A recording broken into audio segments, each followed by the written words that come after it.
The second time I met O.J. Simpson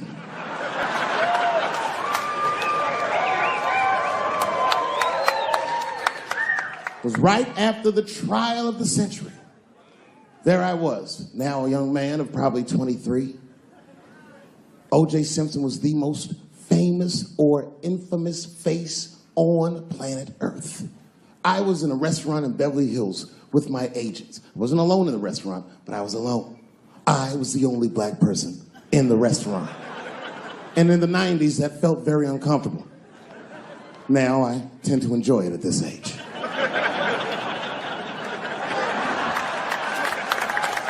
I was having dinner with my agents, celebrating a deal that they told me was lucrative, but I later learned fucking sucked. And suddenly, a group of women walked by. Every race was in that group. Black, white, Asian, Latina, white, and white again. They were all gorgeous. I watched them walk by. Then, I saw a familiar face. Al Collins, the man from the infamous Bronco chase, towards the door. Couldn't believe what I saw. And then, close behind him, was O.J. Simpson, newly released from jail. The restaurant fell still. I was shocked. I didn't mean to say it out loud, but it just came out. O.J. He stopped, turned around to see who said it, saw my black face, and correctly assumed it was me.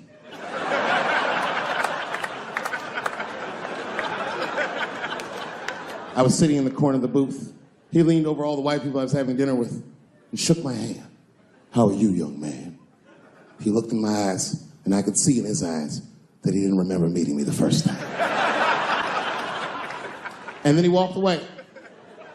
And I looked back at my agents, and all of them had nothing short of disgust on their faces. And the only one with the courage to voice their disgust was a woman named Sharon, who used to represent me. How could you, she said. How could you shake hands with that murderer? I said, Sharon, with all due respect, that murderer ran for over 11,000 yards.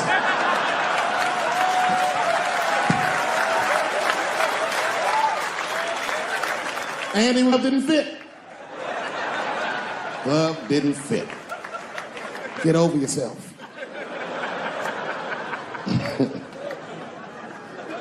Some people can't do that. Some people just can't get over themselves. Gay people have a hard time doing that recently.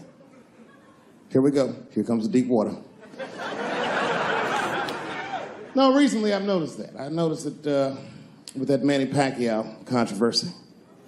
Yeah, no, it was now in the gay community's defense, Manny Pacquiao said some outlandish shit about gay people. Very, very not nice things that I won't repeat, but there was biblical verses and some analogies to animals. Wasn't a good look. Nike took his shoes immediately, which I thought was a little harsh. A little harsh. You know what I mean? Because he's, just because he's Asian. You know what I mean? Fuck you gonna take shoes off Asian dude to appease a gay dude? You know what I mean? No? You don't know what I mean. But Asian people kind of know what I mean. No? No Asians in the front? No?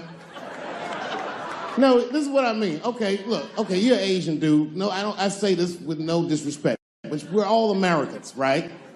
And we can agree that America has a huge body count all over the world, but nowhere more than Asia. Literally, if you look at history, recently, we have bombed the masculinity out of an entire continent. We dropped 2 atomic bombs on fucking Japan, and they've been drawing Hello Kitty and shit ever since. There's a lot of lady boys in the wake of our bombs. And I know these things because my wife is Asian. She's Filipino. All right, well, okay, so that explains it. Now you know why you see me at all those Filipino events. I'm not there picking up pussy, I'm dropping some off.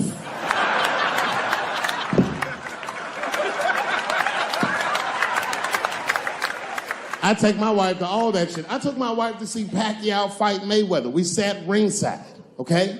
That was a quiet car ride home. That's what that But if you know what's popping in the Philippines, you know that they got a whole generation of kids in the Philippines growing up without their mothers. Yes. A lot of women in the Philippines go to the Arabian Peninsula, they come to the United back home, which is still one of the #1 staples in the Philippines economy, money that their expats send back to the Philippines. The men, on the other hand, are left rearing children, twiddling their thumbs, waiting on their wives' checks. These men have been fucking emasculated. And then suddenly, a boxer rises from amongst them and reinstates their manhood with his motherfucking fist. This is not the guy you're supposed to ask, what do you think of homosexuals? He's not your champ. Shit. That's why I don't have a sneaker deal, because if you say something that people don't like, they'll take your fucking shoes off. Road ahead. They've got the longest mental gap to bridge. That's all I'm saying. Because, you know, whenever I see one of them T's on the street, I don't mind them, but I'll be like, man, I miss Bruce. I'm sorry, guys. I'm 42. I remember Bruce Jenner. Before the Kardashians, before all that, this motherfucker was a white American superhero. It was amazing. He was beating Africans at track and field. We'd never seen anything like it. He was on my cereal box growing up. You know how much of that cereal I ate, nigga? I didn't know he was gonna do that.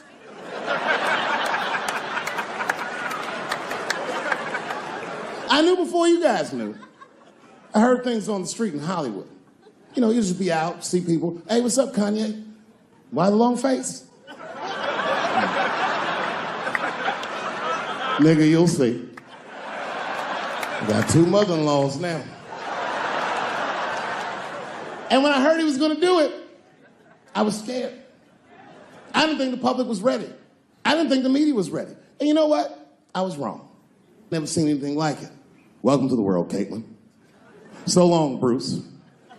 Hello. Somebody called me a nigga in traffic last Wednesday. It's so long, it takes a minute.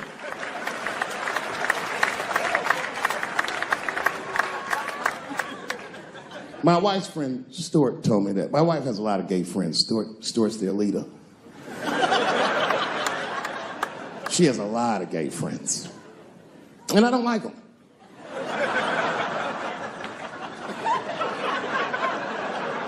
Not because they're gay, I'm just judging them on the merits of their character. They're just not nice dudes. They're fucking rude house guests. They're sitting on my couch, giggling with my wife, eating my motherfucking macaroons.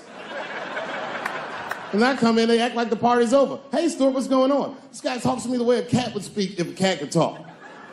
Hi, David.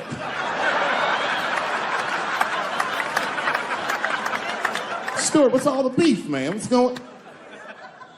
He always wants to have some kind of gay political argument. The last one was about a petition in federal court to take the words husband and wife out of the law. I said, well, why would you want those words out the law? He said, because it discriminates against same-sex couples. I was like, niggas, please save me the semantics. Just trust me, take your chips and get the fuck out of the casino. You're about to decide, talk that over amongst yourselves, and whichever one of you is gayer, that's the wife.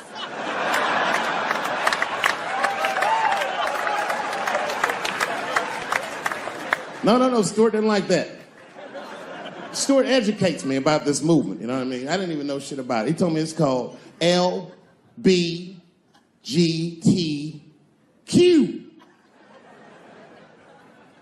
I was like, what the fuck is the Q? Does that even make sense, Q? Turns out Q is like the vowels. That shit is sometimes Y. It's for gay dudes that don't really know they're gay. You know what I mean? Like prison fags who are like, well, I'm not gay, nigga. I'm just sucking these dicks to pass the time. I'm not G, I'm Q. Ugh.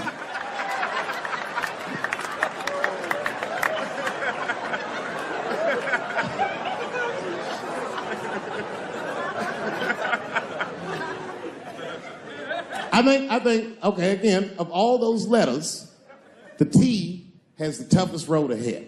In fact, I think the T should stand for tough. If Martin Luther King had a sneaker deal, we'd still be on the back of the bus.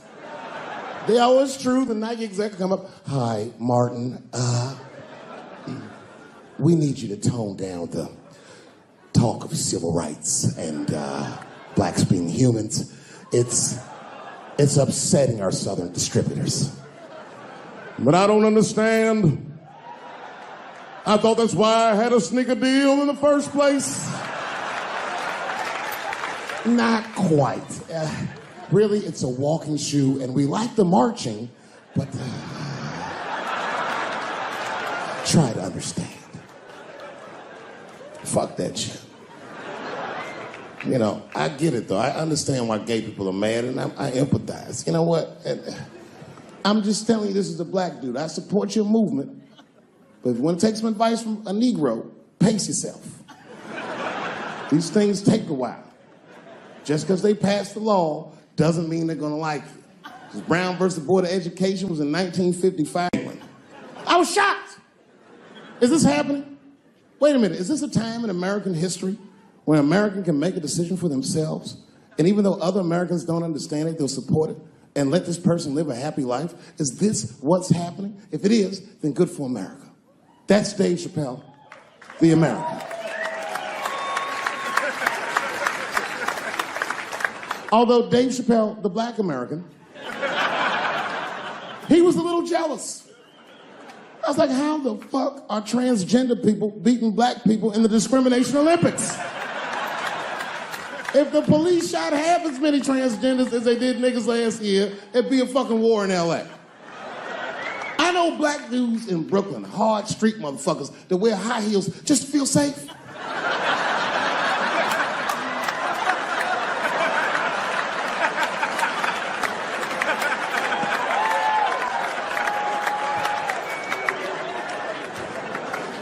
Transgenders are gangsters.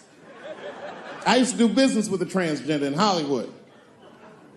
Man, everybody would be scared of her in the boardroom. She walk in there, newly minted woman, high heels, purse. Shit.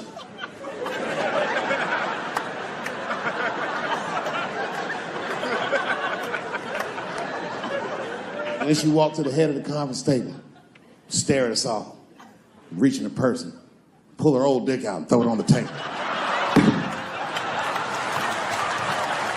Let's talk business, gentlemen. Ah!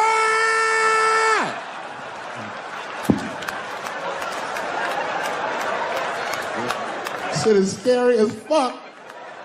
If your best friend pitched that to you, you'd be horrified. Yo, nigga, let's go to the hospital and cut our dicks off and make pussies out of them shits. What? Can't we just get matching jackets or tattoos or something?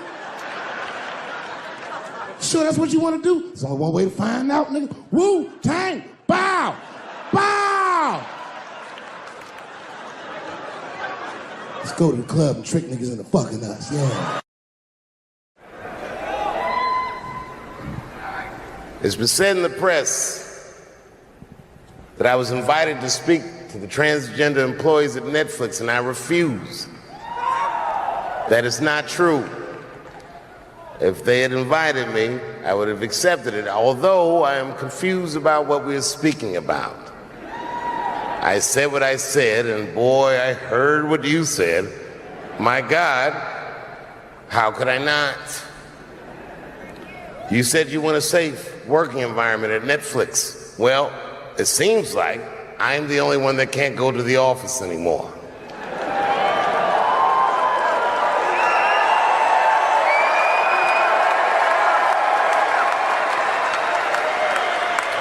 I want everyone in this audience to know that even though the media frames this, that it's me versus that community, that is not what it is.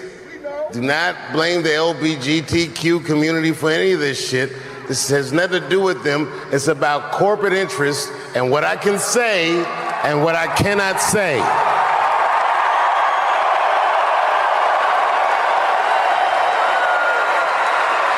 For the record, and I need you to know this, everyone I know from that community has been nothing but loving and supporting. So I don't know what all this nonsense is about. In summer 2020, when the whole world shut down, I was outside doing shows. My neighbor had a cornfield, and he let me throw shows there, and people came from all over the country. Some people came from around the world to see those shows. The best comedians on earth came to my home and broke bread with me, and we lived our lives. We found a way to keep moving forward. I made a whole documentary about it. The first night of those shows was a piece that some of you might have seen. It was called 846, and it dealt with the death, the murder of George Floyd.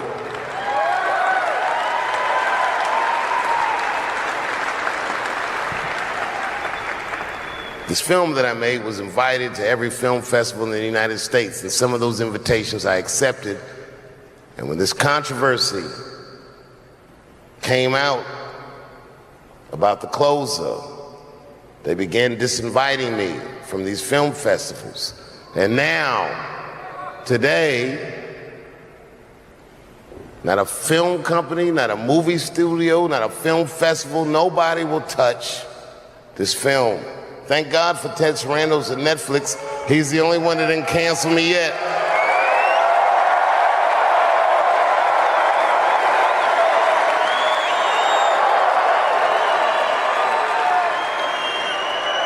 To the transgender community, I am more than willing to give you an audience, but you will not summon me.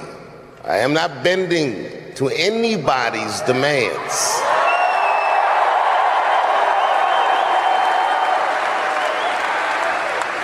And if you want to meet with me, I'd be more than willing to, but I have some conditions.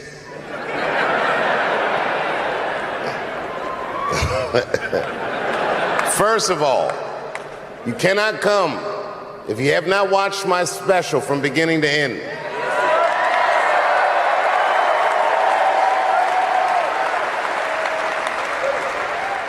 You must come to a place of my choosing and a time of my choosing. And thirdly, you must admit that Hannah Gadsby is not funny.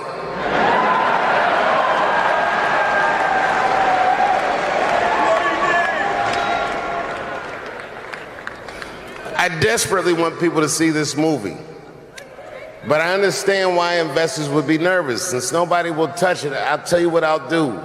I will make it available for all of you in 10 American cities, going on sale in the next few days.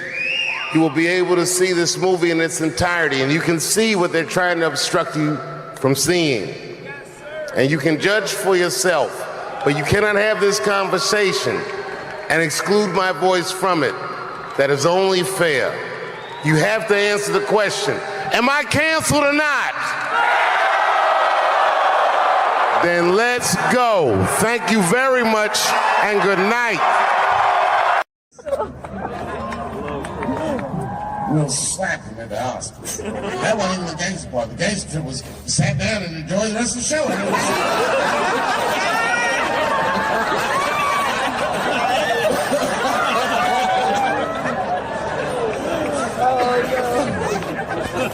Wow!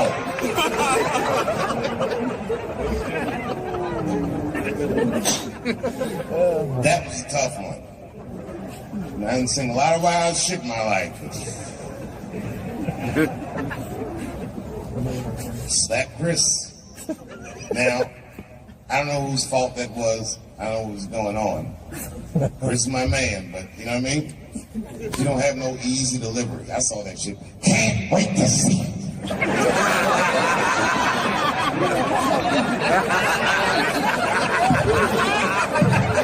Can't wait to see it. And he was laughing at first.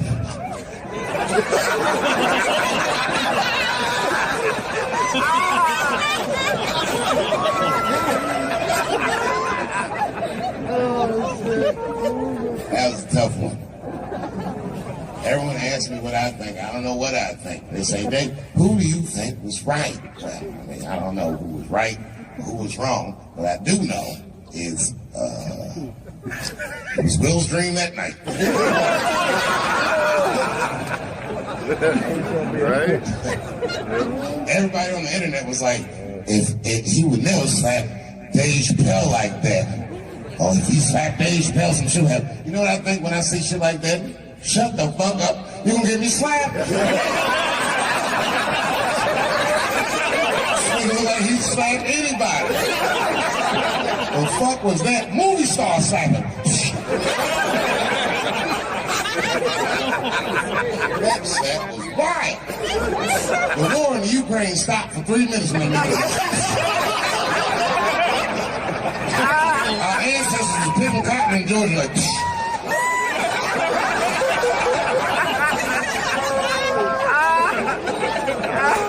one slap.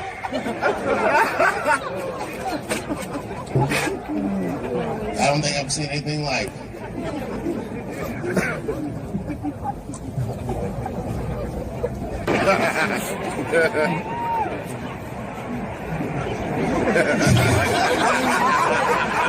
Being an abusive father, he survived that, found rap music, became the first rap artist to ever win a Grammy, and then seamlessly made the transition from rapping to acting with The Fresh Prince of Bel-Air.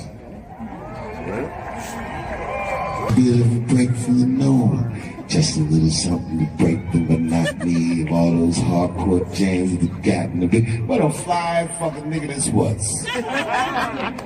And then he just stopped rapping. And one movie at a time became the biggest movie star this world has ever seen. And you guys say who's right or who's wrong? Who the fuck knows? I can't judge Will Smith or Chris Rock because I see myself in both of those men. I am a lunatic. I am the man that has had enough and will slap the shit out of the next motherfucker that says something that upsets me.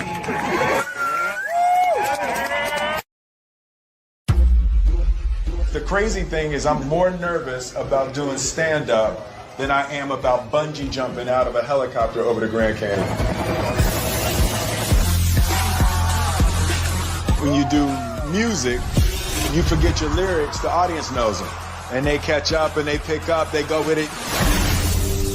With your stand-up, if you stutter, you stumble, if there's one moment where your heart jumps, they see it. To be able to stand on a stage with a microphone, no music, no backup dancers, no special effects, no second chances, just you, the microphone, and the crowd, to me is the hardest thing in entertainment. This guy is actually his first time doing stand-up. I feel like he might have a future in it. Make some noise for what's his face.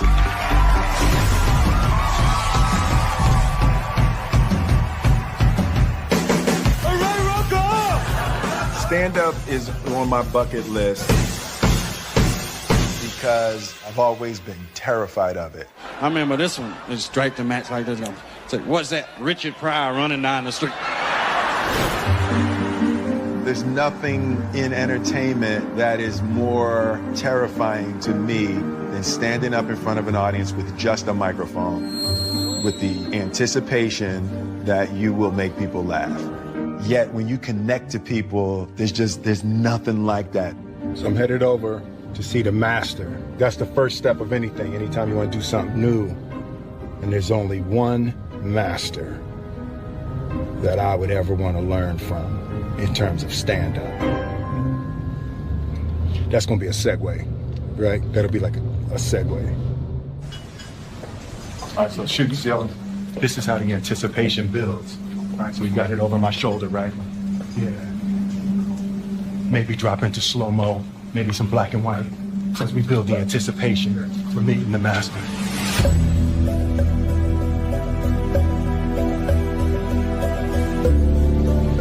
I'm like a young grasshopper, and I'm ready to meet the master. Yeah. What's good, man? What's up, man? What's up, brother? You know. Hell no. 12 weeks from now, Dave was like, cool, next week. Yo, you call your brother, I come running, man. You know what it is, man. I appreciate that. Love, man. Appreciate you, man. So I just wanted to sit with you and get some pointers and some ideas. I've never done stand-up. Like, I've never used my life to create material to try to make people laugh. Oh, okay, this is gonna be fun. Yeah. All right, so I'll run down a checklist. Yep. All right, and I don't know who's directing it, but you might want to put these things on the lower third. Ooh, on the lower third? Yeah.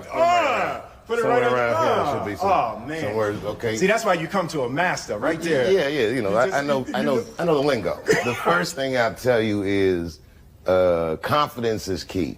The reason you should be confident is primarily because you're Will Smith. Like it's not gonna go bad. No. Because I've been watching you for years. You're actually a funny dude. I've spoken to you before. You're a great conversationalist. Because what else do you really need? All you need to do is pick the right to talk about. Yeah. So then number 2, pick the right to talk about. And the best advice I got ever doing comedy was from a comedian that was not particularly good, but the advice was very important to me. He said, you are one of these comedians that think you have to be funny all the time. And you don't.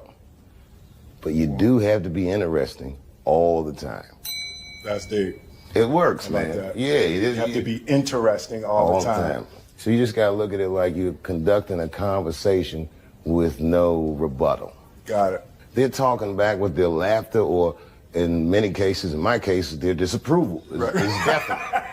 You know, but especially someone of your stature, if they can feel you, they'll never forget you. They'll be like, okay, this is the greatest that's ever happened. And you can tell them about anything. The more embarrassing it is, the more relatable you are because because everyone thinks you're perfect. It's part of my bucket list. Things I've always wanted to do, things I've been afraid of. So I'm jumping out of a helicopter. I'm doing stand-up. And I'm Kathy Griffin.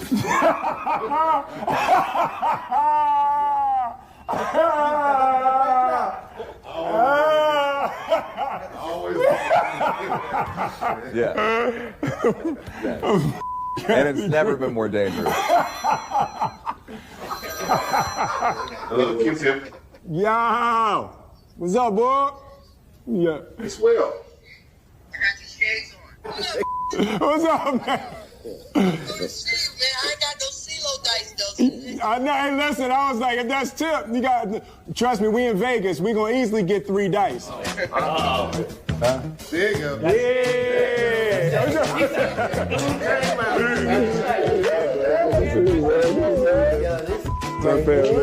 It's CeeLo King. Yo. Them dice. Don't let the smoke Dice. king fool you. Listen, they just He'll do. take all your money. They just let the dice do. They do what I want them to do. They do what I want them to do. 1,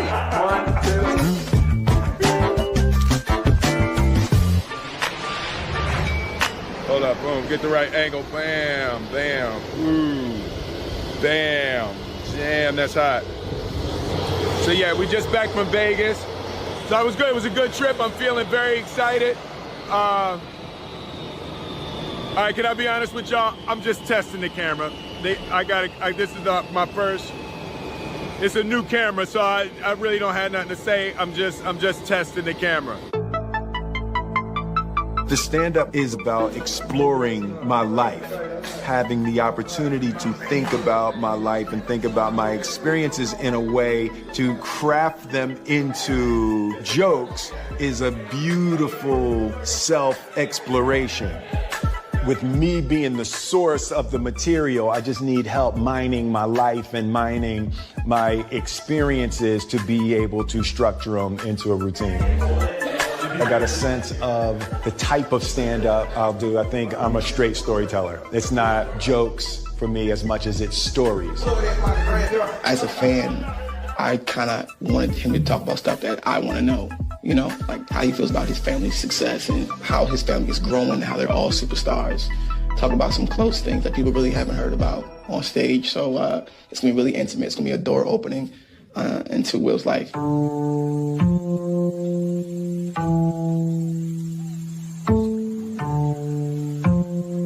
It's my morning walk. I usually take a morning walk out at the house. Jada turned the whole damn house into a set. See that? Look at all that. What the is that doing? What is she shooting on the roof? Y'all see that? That's my house. I have lost control of my house. Tell us the real reason, the deeper reason for you as to why you are doing this. You've known me for a really long time. You've known me for more than half of my life. Absolutely. You know how much fear I function under. Absolutely. The construction of the character of Will Smith was in order to not be scared. On the show, the way that I talked to women, the fun that I would have as a character talking to women was because of how freaking terrified I was my whole life to talk to women. What I've discovered is as I confront every little fear, it's how I build freedom. Every time I confront a fear, I feel more free. What's up? In my mind, there's a huge potential emotional tragedy in people going,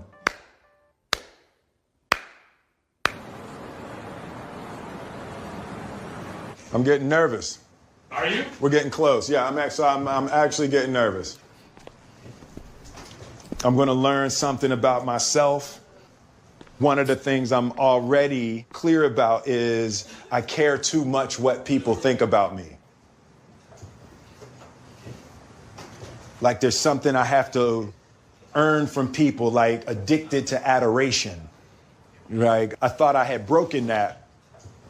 But as I can see, I still struggle with a little bit of a need for approval. The nerves around being judged are huge for me. It's been a big part of the difficulty in experiencing the joy that I want to experience in this life. And even doing the stand-up, if it sucks, it sucks, but I'm not going to allow the fear of the disapproval of others to keep me from living the way I want. The good news is fear is good for comedy. Really? Okay. Yeah, it's the best. I need that. One of the best shows I ever seen, a guy that went on was Terrified. Love it. All right. Yeah, no, that's good. So I'm lined up for that. Yeah. I'm definitely lined up for that. The other thing is you gotta remember, you're a big star. Yep. If you look anybody directly in the eyes, they might look away. Wow. That's the power of celebrity. And you're a good dude. You don't have to put on any airs. You just, whatever. You know what I mean? Being a good dude in comedy, that's rare. Comics are ass at the nicotine. You know the hardest part for acting with me?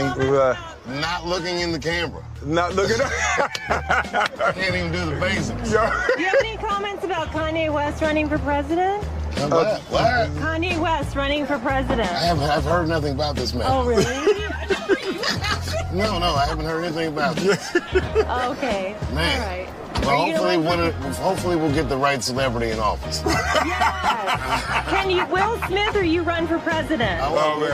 You would vote for me if I ran? I would. All right, that's what I'm gonna consider it. I'm gonna take that under advisement. Please. And I'll be the vice president. That way, nothing bad will happen to Will. Oh my God, that is wonderful. A rock and a hard place. We're on that ticket. I love you guys. I love you. Be well. We have to make a movie together. That will be hilarious. All right, man, what's my last minute pep talk? You said something to me in Vegas that I've been thinking about since you said it, about confronting fear, like that's what your life's about. Yeah. And I'm like, that's a great way to live. But the thing that is so admirable about it is, even myself, I rarely step out of my comfort zone. Let me tell you, you know who makes me nervous when they're in the audience? Who? Eddie Murphy. Really? Yeah, I don't get starstruck. Something about when I see him in an audience. Really? It makes me feel bad about myself. Because I know he's better than me. Yeah. Even though he don't do it anymore, I'm like, yeah, you're naturally more gifted. Eddie's hilarious, man. The Godfather. Yeah, he's a wild dude. Growing up with Eddie Murphy, you know, I was from the Eddie Murphy generation, and it was just a superpower. It was magic to be able to stand on stage and make people feel like that. Even though it's 1982, it's still a risky business to be the first black president. You know, you have to give speeches like this. My fellow Americans.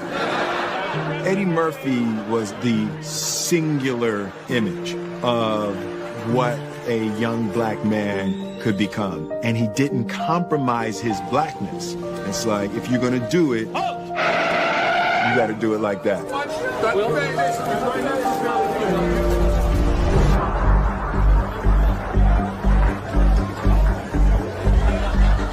Feel that energy? Feels good in here, doesn't it? Well, don't forget, herpes is in the room.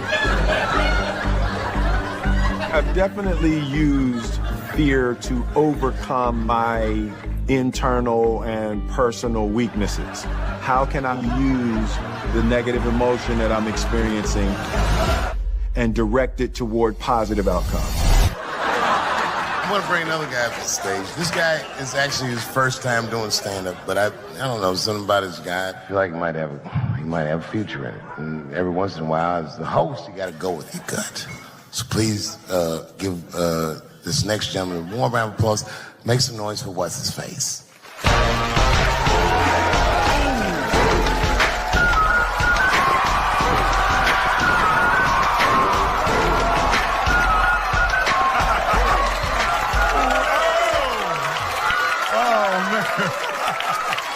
I know y'all like, what the hell is Will doing up there? Let me explain. It's my 50th birthday next week. Yep. And I've decided I'm going to do every damn thing I've ever wanted to do in my life. I'm going to meet everybody I want to meet and go everywhere I want to go. You know, so this is one of the first things on my bucket list, is do stand-up. Next week, I'm bungee jumping out of a helicopter over the Grand Canyon on my actual birthday. Third episode, I'm gonna have sex with Kathy Griffin.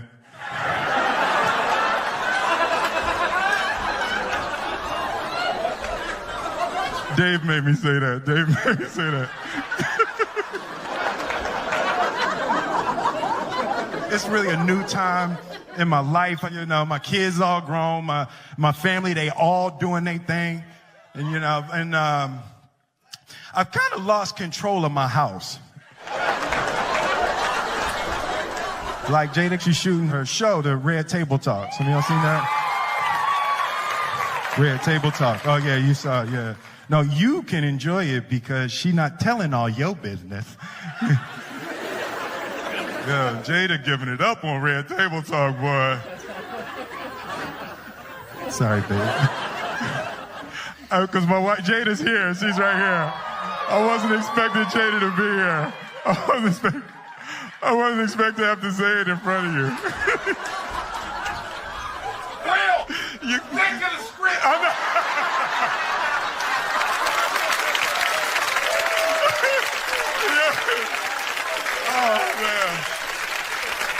Oh, man.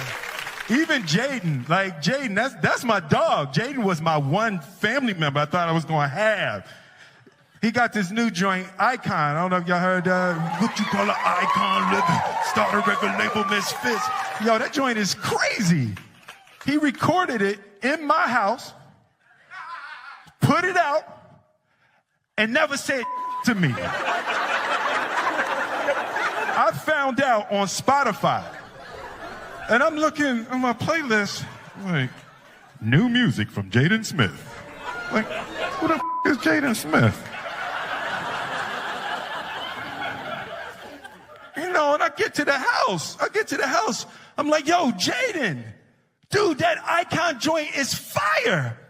He's talking about, shh, mommy's shooting in the other room. So I'm like, hey, yo, Jaden, man, that joint is hot. Yo, hey, you think I could jump on that remix? He talking about, I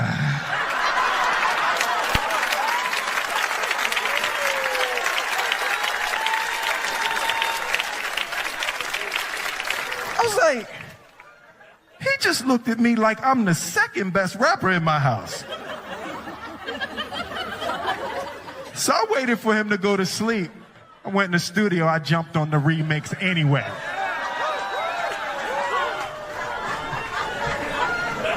Boy, you know why you was an icon living? You was born from an icon living.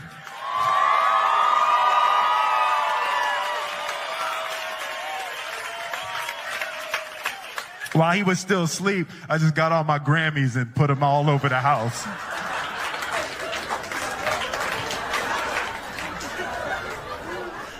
He came down for breakfast in the morning. I'm drinking my coffee out my summertime Grammy.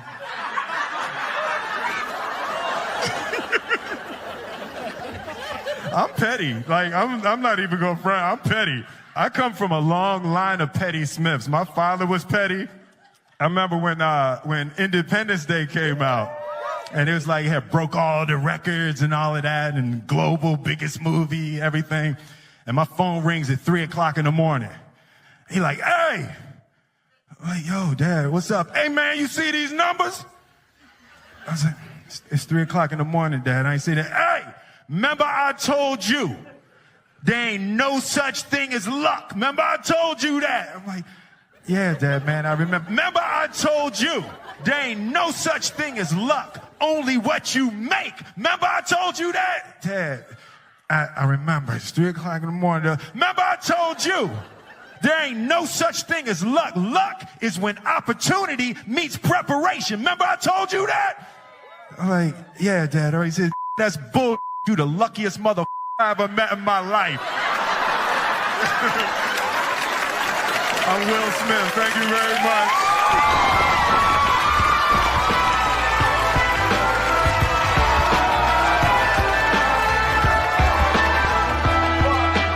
What I've discovered is if you are comfortable, you're not growing, and that's real. As I confront every little fear, it's how I build freedom. Every time I confront a fear, I feel more free. It's what Buddha called sublime detachment. Life is so much fun when you don't give a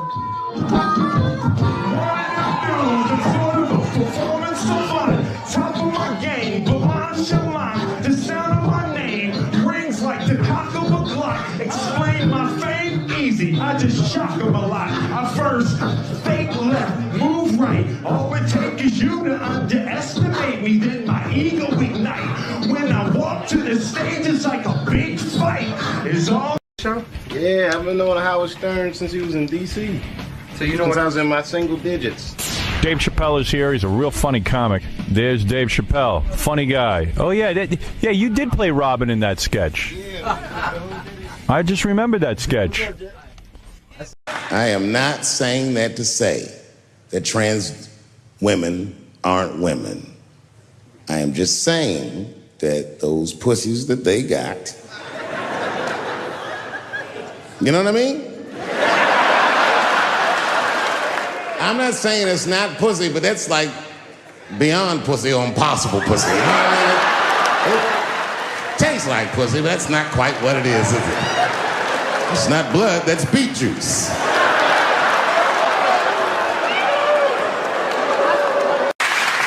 But I can't say the word faggot.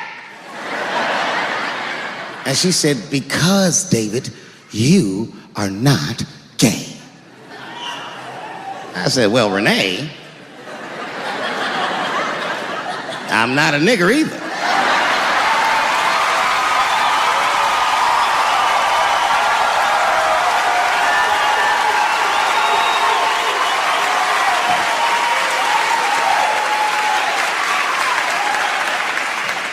But you see, what I didn't realize at the time and what Kevin had to learn the hard way is we were breaking an unwritten and unspoken rule of show business. And if I say it, you'll know that I'm telling you the truth. The rule is that no matter what you do in your artistic expression, you are never, ever allowed to upset the alphabet people. You know who I mean.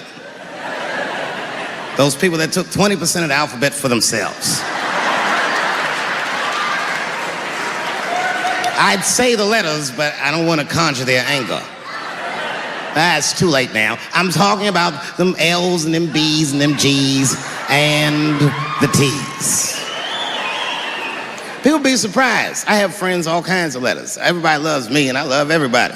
I got friends who are L's, I got friends who are B's, and I got friends who are G's. But the T's hate my fucking guts.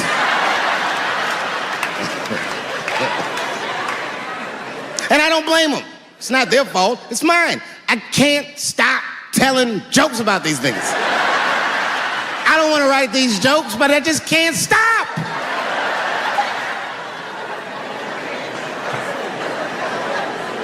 You know, you hear all those letters together all the time, LBGT, LBGT, and you think it's just one big movement. It's not.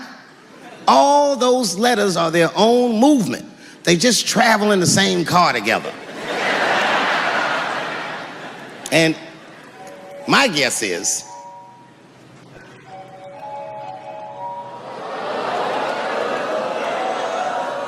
what is this, high school? This nigga probably got a babysitter or something. Go on and answer your phone, nigga. Just get that shit out of here. I'm in the middle of something important. Wouldn't it be funny if we made fun of him? He's like, and he went outside like, hello? Mama's dead. Oh no! Mama's dead.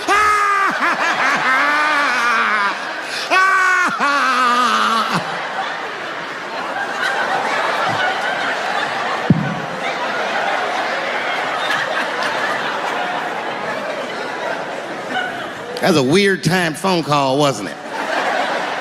It's like his phone is gay.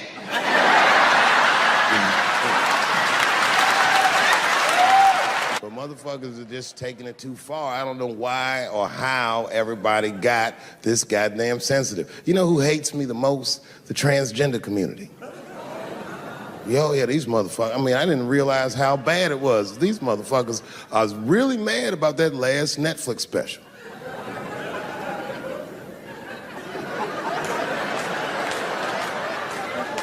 It's tough, man. I don't know what to do about it because I like them. I always have. Never had a problem with them. You know, just fucking around. As a matter of fact, I think I make fun of everybody. And I mean, as a group of people, they have to admit, it's kind of fucking hilarious, man. I'm sorry, bro. It's like, I've never seen somebody in such a hilarious predicament not have a sense of humor about it. They're born feeling like there's something other than they're born as, and that's kind of funny, you know? I mean, it's funny if it's not happening to you. It's like that white black bitch that's in the news all the time. Rachel Dolezal. She's a white woman, but then she dressed up like a nigga and shot her way up to the very top of blackness. And I always wanted to meet her just so I could understand. I just wanted to like have dinner with her so I could just look in her eyes and call her a nigger to her face. The fuck is that bitch talking about? I identify black. That is trans talk, lady. Stop biting. Stop biting. There's a big difference between her and a trans. The difference between her and a trans is I believe transgenders. I don't understand them either, but I know they mean what they say. Them niggas cut their dicks off. That's all the proof I need. I've never seen somebody just throw their dick away. Don't need it.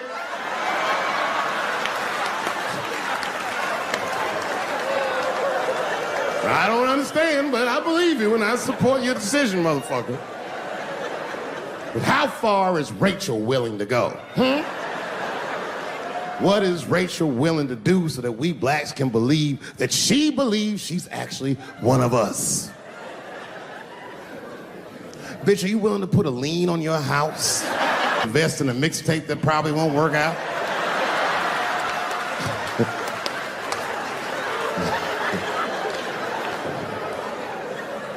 She didn't even change her name. didn't even change her name. Her name is Rachel. I can't believe in that name. If you want my support, you're gonna have to change your name to the blackest shit I've ever heard. But you're gonna have to change your name to Draymond Green. I don't know a blacker name than that. That shit is black on paper. If you type Draymond Green into Airbnb, that shit will log off automatically.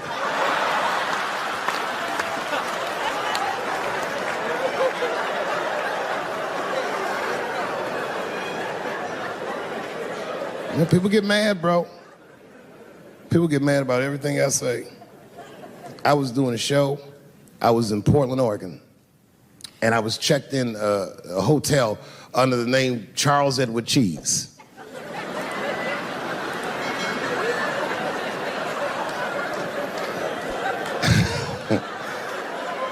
I came back, and there was a note. It was like a letter on my desk. It was addressed to Mr. Cheese. So obviously, I'm going to assume that whoever wrote this letter must be an intimate friend of mine. This is not some kind of name that a person would just guess. But then I open the letter, and it turns out I don't know this person at all. It's a fan letter. You know, I'm not even used to the idea that I have fans, but I'm grateful for it. And even though I'm grateful for fans, I don't read those letters. Be nice if I did, but realistically, it's like, what am I, Santa Claus, nigga? I don't have time for this. Like, got shit I want to do. I'm trying to chill. Read all these dreams and wishes from strangers. But I read it. I'd already opened it. So I just read the whole letter. And you know what, man? Whoever wrote this letter truly loves me. I mean, they were really fucking nice in the letter. And then they described to me what it was like to come to the show, how excited they were, how much fun they were having. And then they said that when I got to my jokes about transgenders, that they were, quote, devastated. Because it turns out that whoever wrote the letter was transgender. Now, I'm going to be real for a second. You got to understand, I never feel bad about anything I say up here.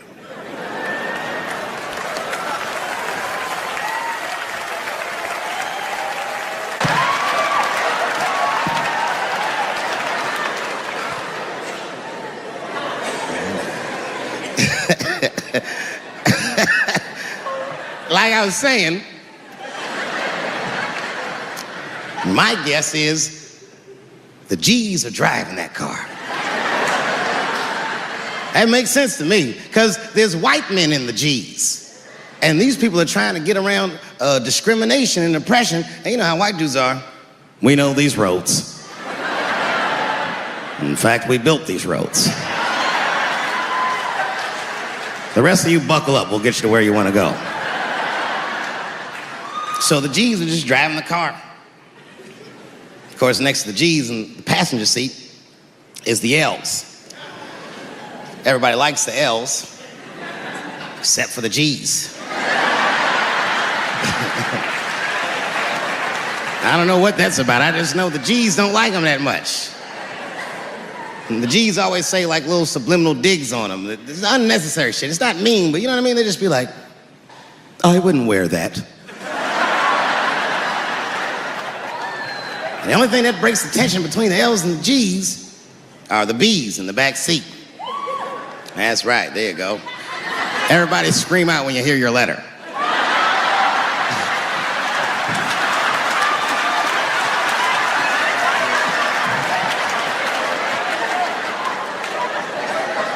If it's one thing that the L's and the G's agree on, is that the B's are fucking gross. They seem greedy to the L's and the G's, you know what I mean? They're just sitting in the back seat like, yeah, man, I'll fuck anybody in this car. What's going on, man?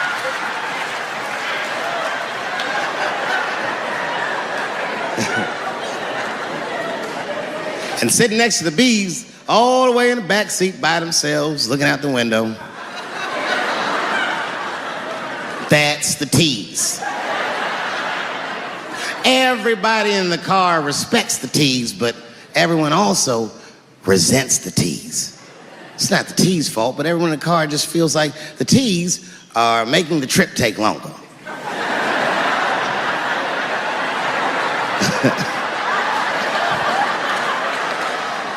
Anything the T's say gets on everybody's nerves. And then the T's don't even say anything bad. They just be in the back talking to themselves.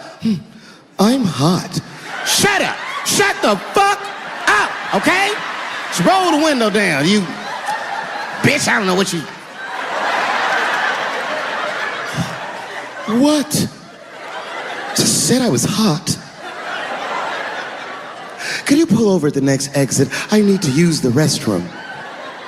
There is not a restroom for you for 4 states, nigga. Will you just shut the fuck up so we can get where we're going?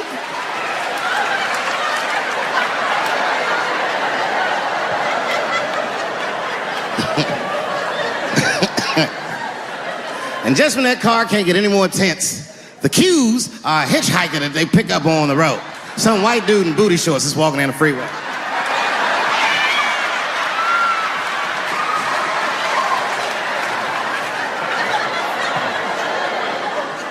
The G's see him.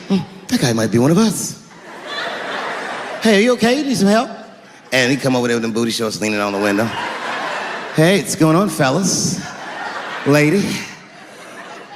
Whatever pronoun makes you feel comfortable in the back.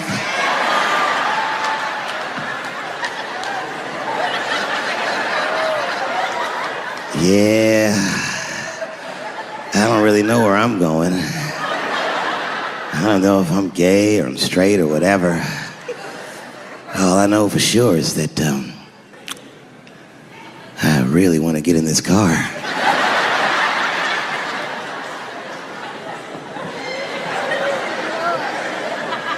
And they make him get in and sit in between the B's and the T's.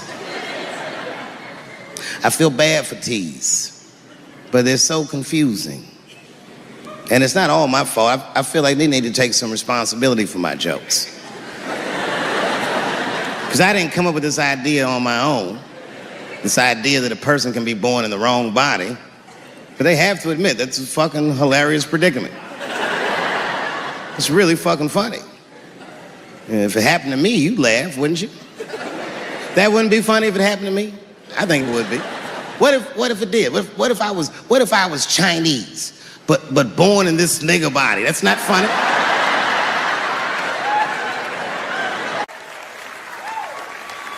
And I would never admit this to you if I hadn't locked your phones up. But it was the weirdest thing. Like when I read this letter, this shit made me feel bad. I didn't feel bad about what I said, you understand? I felt bad that I made somebody else feel bad. To be honest, I don't even know what I said that upset that person. I have so many transgender jokes.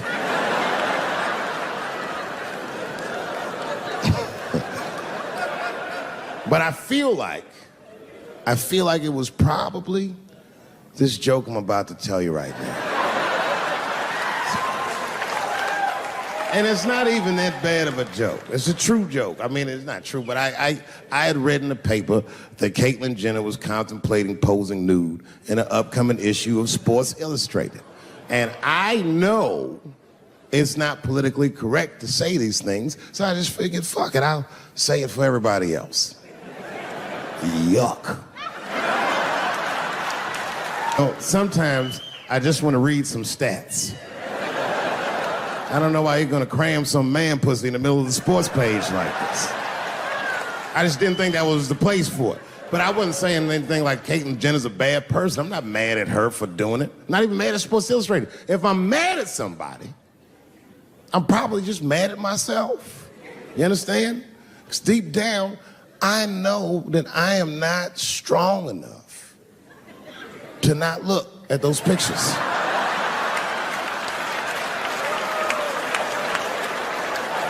And I don't think I'm ready to see what she's trying to show me. So Caitlyn, goddamn it, if you go through with this thing, bitch, you better go hard or go home. I want you to go all the way. Hustler style. Do you know what hustler style means, miss? That means spread the lips.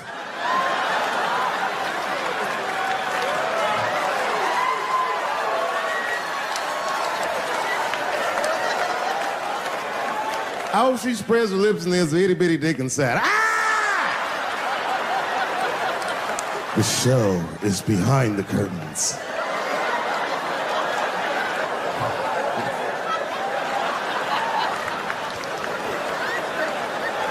I don't know what I said that upset that person. But I'm gonna tell you something. When I read that letter, and the moments after I read it, I did something that many black men in America do not have the time or the money to do. I thought about how I felt.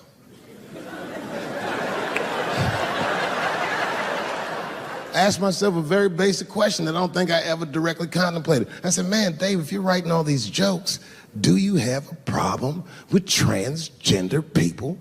And the answer is absolutely not. The fuck do you guys think I am? I don't understand all the choices that people make. But I do understand that life is hard and that those types of choices do not disqualify you from a life with dignity and happiness and safety in it.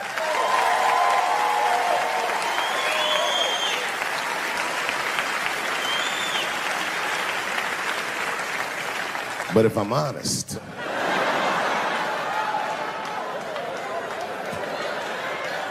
my problem has never been with transgender people. My problem is transgender people. I just feel like these things should not be discussed in front of the blacks.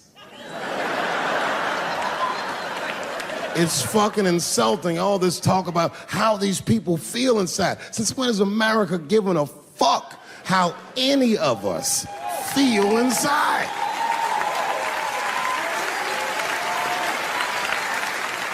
And I cannot shake this awful suspicion that the only reason everybody is talking about transgenders is because white men want to do it.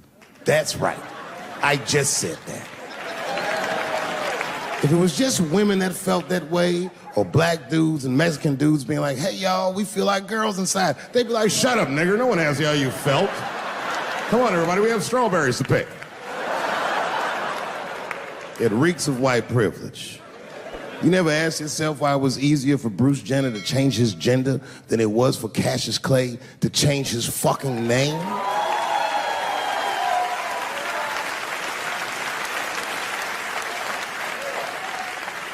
And if I were to be brutally honest,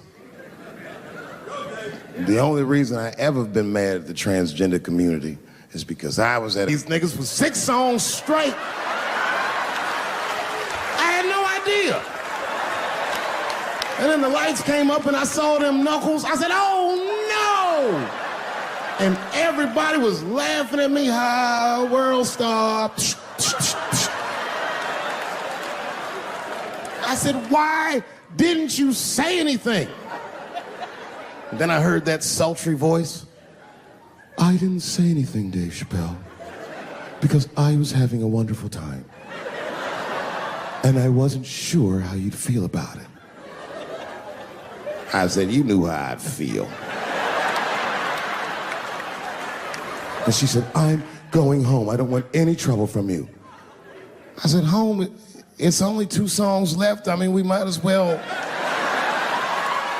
finish the night. And we ended up having breakfast together. Oh, grow up. That doesn't make me gay. I just titty fucked her. His titties are as real as any titties in L.A. It's 2 o'clock in the morning. I was just borrowing a little friction from a stranger. Whoops. Although Dave Chappelle, the black American, he was a little jealous. I was like, how the fuck are transgender people beating black people in the discrimination Olympics? If the police shot half as many transgenders as they did niggas last year, it'd be a fucking war in LA. I know black dudes in Brooklyn, hard street motherfuckers that wear high heels just to feel safe.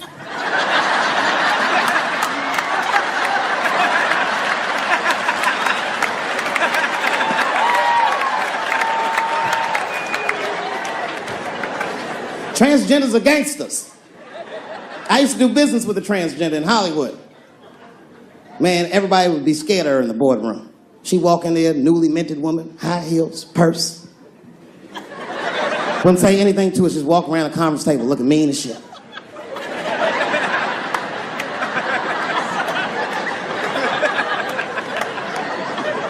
And then she walked to the head of the conference table, stare at us all, reach in her purse, and pull her old dick out and throw it on the table. Let's talk business, gentlemen.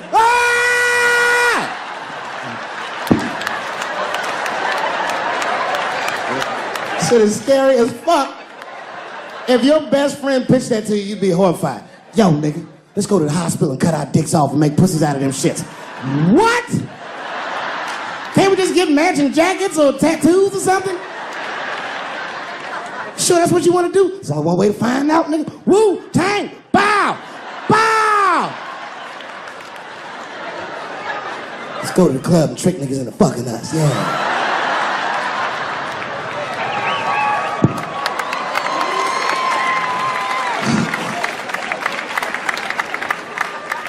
The third time I met O.J. Simpson.